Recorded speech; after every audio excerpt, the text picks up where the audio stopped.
भेड़िया और बकरी के 7 बच्चों की कहानी। दोस्तों, कहानी अच्छी लगे तो लाइक कीजिए और चैनल को सब्सक्राइब जरूर कर लीजिए और फेसबुक पे देख रहे हैं तो फॉलो जरूर कर लीजिए। कुछ वर्षों पहले की बात है। एक जंगल था जहाँ एक डम्पी नाम की बूढ़ी बकरी और अपने 7 बच्चों के साथ रहती। हर दिन बकरी बाहर जाती और अपने बच्चों के लिए खाना लेकर आती थी। वहीं उसी जंगल में एक भेड़िया भी रहता था जिसकी बुरी नज़र बकरी के बच्चों पर थी। भेड़िए की मंशा बकरी को भी पता थी, इसलिए घर से बाहर निकलते वक्त वो अपने बच्चों को जंगली जानवरों से बचने का तरीका बताकर जाती थी।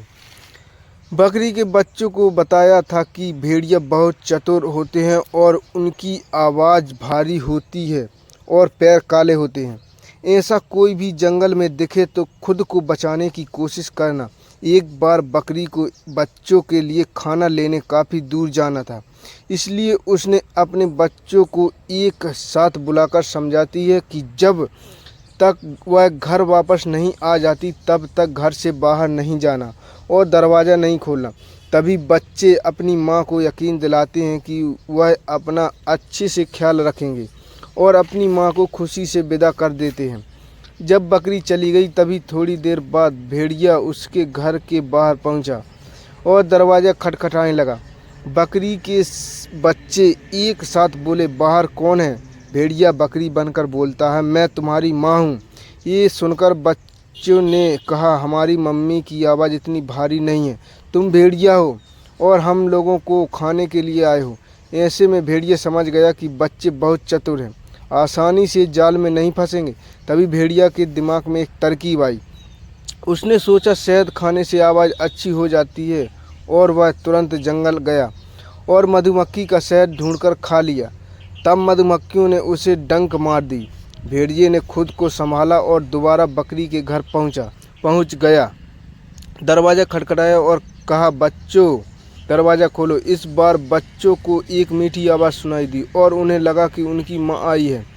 लेकिन उसी समय उन्होंने भेड़िया के काले पैरों को देख लिया और बोलने लगे कि तुम हमारी माँ नहीं हो, उनके पैर गोरे और तुम भेड़िया हो। भेड़िया की चाल फिर नाकामयाब हो गई और वह वहाँ से चला गया। जब भेड़िया लौट रहा था तभी उसी रास्ते में आटा चक्की दिखी और वहाँ पर ज़मीन पर बिखरे आटा को अपने पैरों में लगा लिया ताकि वह गोरे लगे। भेड़िया अब अपने सफ़ेद पैर लेकर एक बार फिर से बकरी के घर पहुंचा। वहां पहुंचने के बाद भेड़िया ने आवाज़ बदलकर बकरी के बच्चों को बुलाया। इस बार बच्चों को आवाज़ भी मधुर सुनाई दी और पैर भी गोरे दिखाई दिए। ये देखने के बाद वह दरवाज़ा खोलने जा ही रहे थे कि अचानक से बकरी का सबसे छोटा बच्चा बोलता है, यह हमारी माँ नहीं हो सकती। लेकिन उसकी बात किसी ने नहीं मानी और दरवाज़ा खोल दिया। जैसे ही दरवाज़ा खुला बच्चे सामने भेड़िया को देखकर घबरा गए और बचने के लिए इधर उधर भागने की कोशिश करने लगे। लेकिन भेड़िया ने 6 बच्चों को एक एक कर थैले में डाल लिया। भेड़िया इतना जल्दबाजी में था कि वह भूल गया कि बकरी के 6 नहीं 7 बच्चे हैं। वो बकरी के 6 बच्चों को एक थैले में भरकर अपनी गुफा में लेकर चला गया। जब कुछ समय बाद डम्पी बकरी घर पहुंची और अपना घर बिखरा देखकर घबरा गई। वहां उसका छुपा हुआ एक बच्चा जो भेड़िया से बच गया था बाहर निकला और अपनी माँ को पूरी बात बताई।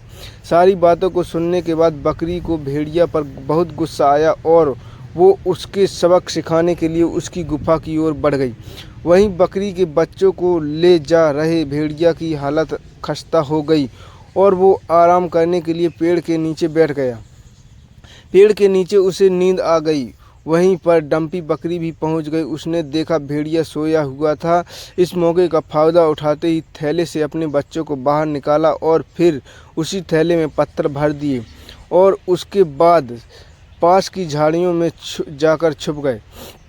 थोड़ी देर बाद भेड़िया जागा और अपना थैला उठाकर गुफा की तरफ चल दिया। उसे अपना थैला भारी लगने लगा, फिर भी उसे इस बात पर ध्यान नहीं दिया। भेड़िया चल रहा था और रास्ते में एक नदी पड़ी जिसको पार करके वह अपनी गुफा तक पहुंच सकता था।